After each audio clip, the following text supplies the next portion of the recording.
Olá, nono ano, bom dia, tudo bem com vocês? Eu espero que sim. Hoje nós vamos falar um pouquinho sobre os pronomes relativos nas orações adjetivas, tá? Essa será a nossa aula de hoje. Então, pessoal, vamos lá. Os pronomes relativos, né? Como vocês já aprenderam, já estudaram isso no 6º ano, eles são importantes elementos de coesão usados para relacionar orações e períodos. Eles são empregados para evitar a repetição de um termo da oração. Ou seja, para a gente não precisar ficar repetindo, né? Por exemplo, o nome ou algum termo que já foi citado antes, né? Para a gente não precisar ficar repetindo toda hora, a gente utiliza os pronomes, tá bom? E temos os pronomes variáveis e os invariáveis. Os variáveis são o qual, a qual, os quais, as quais, cujo, cuja, cujos, cujas, quanto, quanta, quantos e quantas. Os invariáveis são que, quem e onde. Dentro de um período, o pronome relativo ele exerce duas funções. A primeira é para substituir um termo de uma oração anterior e a segunda é para estabelecer uma relação entre as duas orações, para fazer uma ligação, tá? De uma oração com a outra. Cortaram os galhos que ameaçavam cair, tá? Ameaçavam. Esse que é um pronome, como eu já falei para vocês. E ele está fazendo a ligação, né, dessas duas orações, porque temos duas orações. Temos a primeira oração, né, cortaram os galhos, e a segunda, que ameaçavam cair. Prenderam os criminosos que fugiram à noite. Também temos aí a conjunção, né? Pronome relativo. Que é um pronome relativo. Esse que está substituindo, né, o substantivo criminosos, que é para não precisar ficar repetindo. O termo que o pronome relativo substitui é chamado de termo antecedente, que é um termo anterior, que já foi dito anteriormente. Pronome relativo que equivale a o qual e suas variações, e exerce as funções sintáticas de um substantivo na oração: sujeito, objeto, objeto direto e objeto indireto, e etc. Por exemplo, as chaves que estavam sobre a mesa sumiram. Esse que está relacionado ao sujeito, está retomando ao sujeito, para não precisar falar novamente. A experiência que tivemos nos ensinou muito. Esse que está relacionado ao objeto direto. Emprego dos pronomes relativos que e quem. O pronome relativo que se relaciona a pessoas e coisas. Por exemplo, esse trem que chegou à estação não partirá mais. Esse que está se relacionando ao trem. Esse trem que está relacionado a alguma coisa. A coisa que no caso é o trem. O pronome relativo quem se refere apenas à pessoa e sempre aparece acompanhado de preposição quando possui termo antecedente. Por exemplo, meu avô é a pessoa a quem mais admiro. Pronome relativo que pode ter como termo antecedente os pronomes demonstrativos o, a, os, as. Tá? Então, o pronome relativo que ele pode ter esses pronomes demonstrativos, né, como um termo antecedente. Por exemplo, foi uma piada o que acabamos de lhes contar. Então, antes do que, pode ser que tenha esses pronomes demonstrativos. Qual e variações? Em algumas circunstâncias, o pronome qual e variações deve ser empregado em substituição ao pronome que, para se evitar a ambiguidade. Por exemplo, cumprimentei a filha do professor que participou da palestra. Cumprimentei a filha do professor a qual participou da palestra. Esse a qual, né, está se referindo à filha. Cumprimentei a filha do professor, o qual participou da palestra. Refere-se ao professor.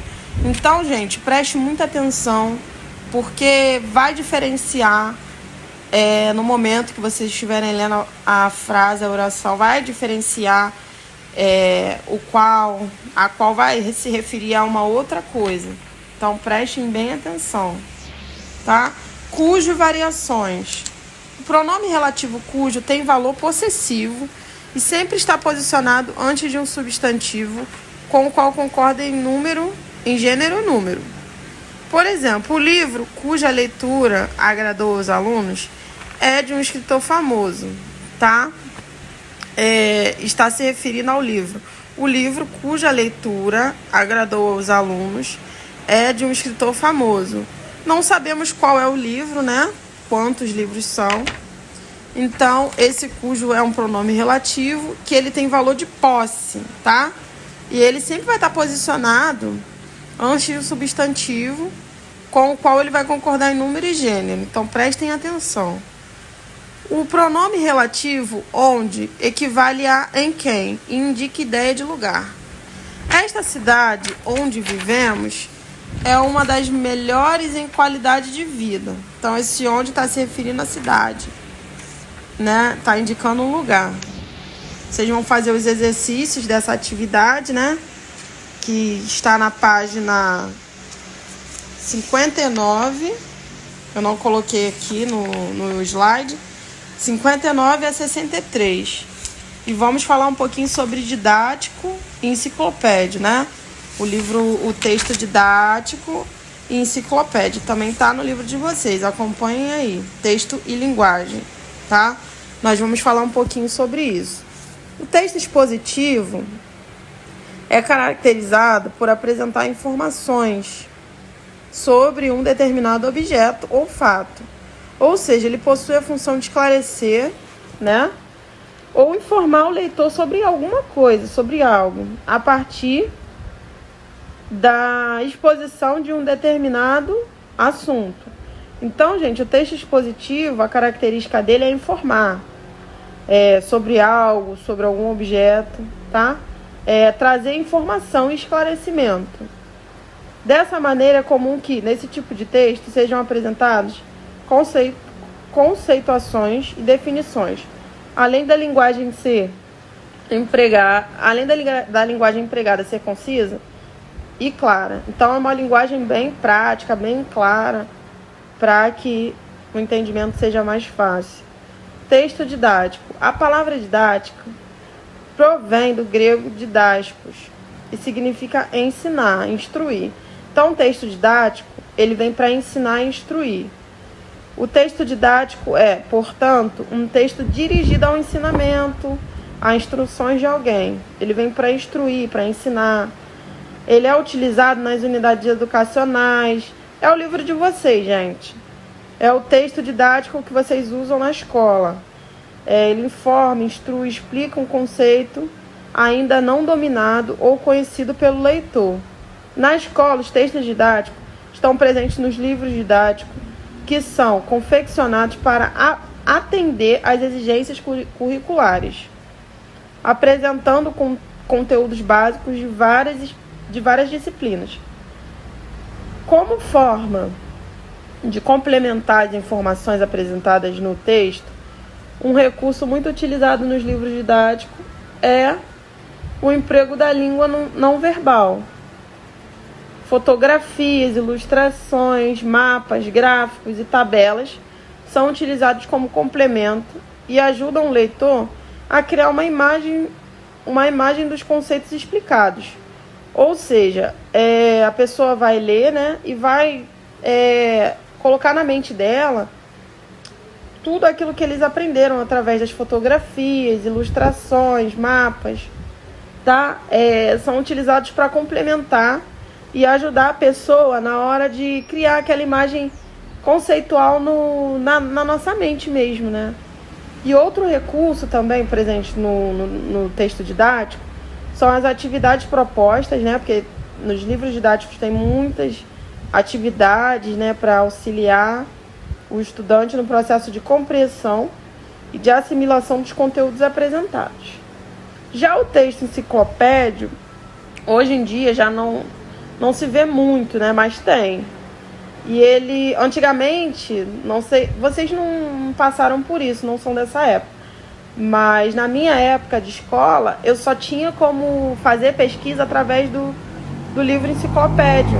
Não existia internet, existia, mas era de muito difícil acesso, eu não tinha internet, então só através do livro enciclopédio. E o livro enciclopédio é um tipo de texto, né, expositivo. Dessa forma, sua função também consiste em esclarecer ou informar o leitor sobre algo. Caracteriza-se por apresentar de maneira organizada e metódica informações sobre determinados objetos dos campos do conhecimento humano. Uma enciclopédia trata-se de um registro de um registro de conhecimento acumulados através do tempo. Apresenta definições, exemplos e ilustrações. Se referem a um conteúdo específico que pode ser expandido. No livro enciclopédio, vocês vão achar, logo na frente dele tem mapa, né?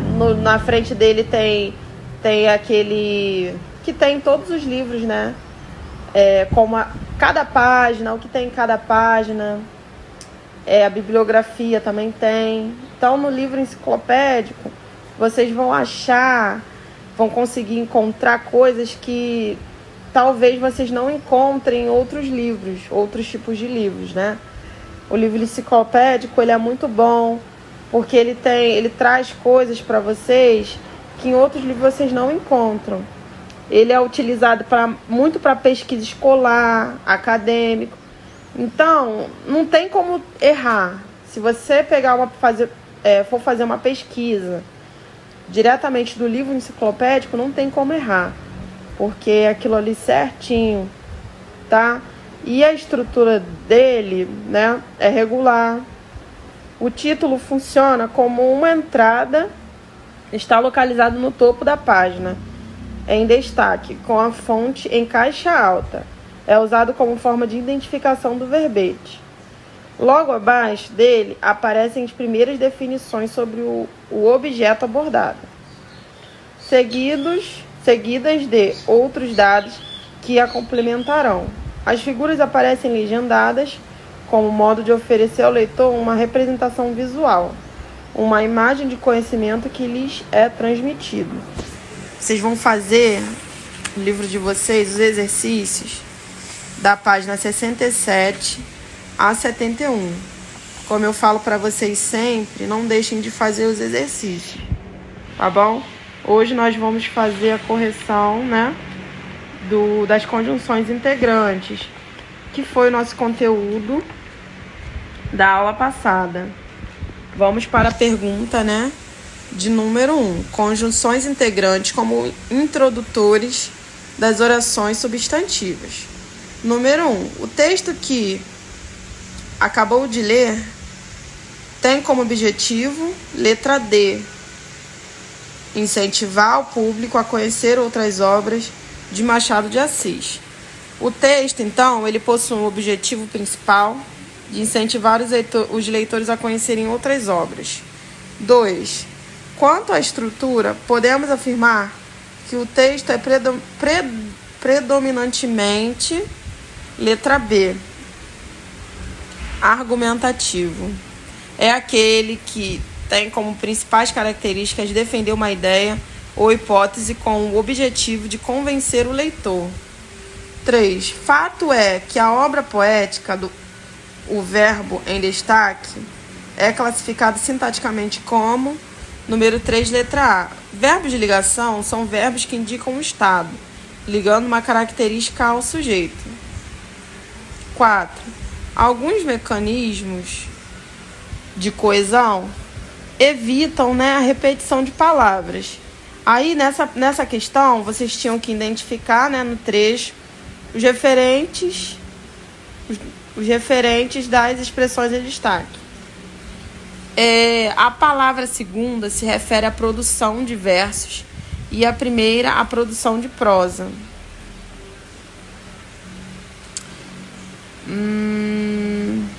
A primeira à produção de prosa. É isso. Número 5. Talvez essa seja seja mais uma, né? Uma prova de que não é possível ser genial em tudo. A função da conjunção em destaque é, letra C, introduzir uma oração subordinada substantiva. Número 6. As orações subordinadas em destaque são, respectivamente, número 6, letra A. 7. As ocorrências da palavra que no trecho devem ser classificadas, respectivamente, como, número 7, letra E.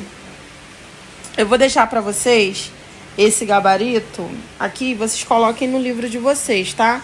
É só marcar a opção correta, de acordo com o que colocado aqui. Vamos agora responder orações, né? Os exercícios, fazer a correção dos exercícios de orações subordinadas adjetivas, que também eu passei na aula passada. O texto de Rubem Braga fala sobre a importância de saber usar as palavras. Logo no início, o autor dá ênfase, tanto que tenho falado, tanto que tenho escrito. Essa expressão repetida vem com o intuito de, letra C, expressar uma consequência. Tenho uma amiga que, certa vez, ganhou um canário. A palavra em destaque, no contexto em que está sendo empregada, exerce função de, número 2, letra D, pronome relativo. Número 3. Agora sei que outro dia eu disse uma palavra que fez bem a alguém. As palavras em destaque são classificadas, respectivamente, como, número 3, letra B. Número 4. Às vezes sinto numa pessoa que acabo de conhecer uma hostilidade surda ou uma reticência de mágoas. Pronome relativo em destaque retoma o seguinte termo. Esse que, né, da número 4, está retomando a pessoa. Letra C.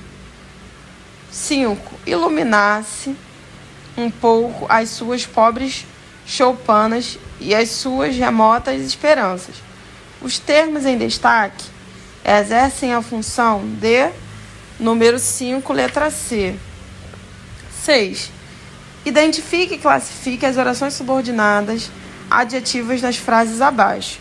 Letra A, subordinada adjetiva restritiva. B, subordinada adjetiva restritiva. C, subordinada adjetiva explicativa. D, subordinada adjetiva explicativa. E E, oração subordinada adjetiva restritiva. Na aula passada nós falamos um pouquinho, né, sobre cada uma delas.